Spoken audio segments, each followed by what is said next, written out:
Fact or fiction? Is the rest before the Preakness a good idea? Will it give you an advantage, a statistical advantage? Find out here. Trust the profits, fact or fiction?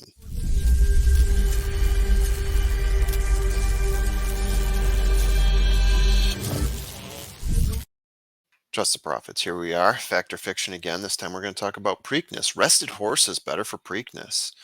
The conventional wisdom, the common thought. I mean, 14 days rest in between the Derby and Preakness. It sounds crazy. It sounds like a very short period of time. Which is why a lot of people say the Triple Crown is so difficult to achieve. Not only is it three major races, but they're within 2 weeks and then 3 weeks of each other, just back to back stacking races on top of each other. So that 14-day rest in between the Derby and Preakness is an insanely short period of time. The last three Preakness winners were not horses that came out of the Kentucky Derby, despite Kentucky Derby horses running in the Preakness in those 3 years.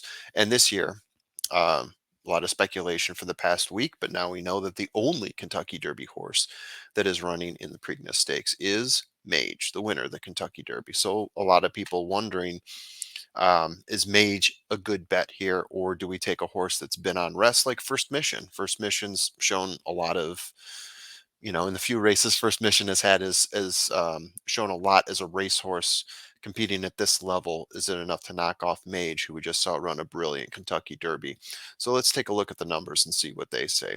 Once again, I'm going back to 2000 to grab the information here, the data that I'm looking at. That is my population, my sample. So since 2000, we've had 8 Kentucky Derby winners that have gone on to win Preakness. So that's 35% of the sample size here. I mean, we're really dividing up into thirds here as we get deep into this. You can see by my bar chart there, it is by far the biggest number in terms of where the horse placed in the Derby compared to it winning Preakness, right? So not compared to when it ran Preakness, but these are the winners here. First place, 8, and then you drop down to second place, third place, fourth, fifth, sixth, seventh. And then the NAs, those are the ones that did not run in the Derby at all. So in that same time, as I said before, 7 horses, that should be 30%. I'll get my percentages right one of these days. 7 horses have won the Preakness, and they did not run in the Derby before, right? And we'll get into what that means in a second here, because there's a couple that do stick out for different reasons. Another 8 horses were in the Derby, but not the horses that won the Derby. So that second, third, fourth, all the way down to seventh place, that makes up another set of 8 horses. So you look at the pie chart here, you're really seeing three almost equal sets of pie here. I could use a slice of cherry pie right now. The NAs being the pink part, the blues are the winners, and then all the other colors are the ones that were in the Derby but did not win. I think we've got enough to move on here, haven't we? I I made a cheap run chart here because I wanted to show what this looked like. Is there like some sort of data trend going on where something happens differently now than it did before? And really what I'm showing here, in my opinion, reading this chart, right? If a horse won the Derby and it won Preakness, it will be in between that 0 and 2. It'll be standing for a 1, right? So the place in the Derby is on the y axis here, where the x-axis is the year. So you can see we have a chunk of horses that won from 202 to 204, and then we've got a bunch that won from 2012, 13, 14. Sorry, 2012, 14, 15, and then again in 18. And then the three at the bottom there, if you're on the x-axis, that means that you did not weren't in the Derby as a horse. I don't really see a trend here. Yes, there's 3 dots along the bottom, but the way these dots have been progressing, I don't see anything that shows that there's a significant trend going on here, at least in my opinion. That's the way I read the chart. If you see something different, please let me know in the comments. So what is this rest here? Was it the rest? So we've got early voting. Let's go through them one by one. These are the horses that have won that were not in the Derby. So we got early voting and Rombauer. Those are the 2 most recent ones. We'll put those to the side. Those count as horses that had rest. But then Swiss Skydiver.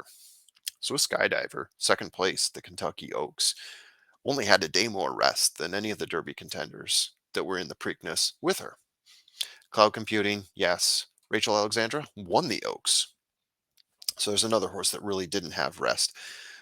Bernardini, Red Bullet, So when we talk about these 7 horses that were not in the Derby, only 5 of them had rest. So right now we're starting to narrow down that population even more.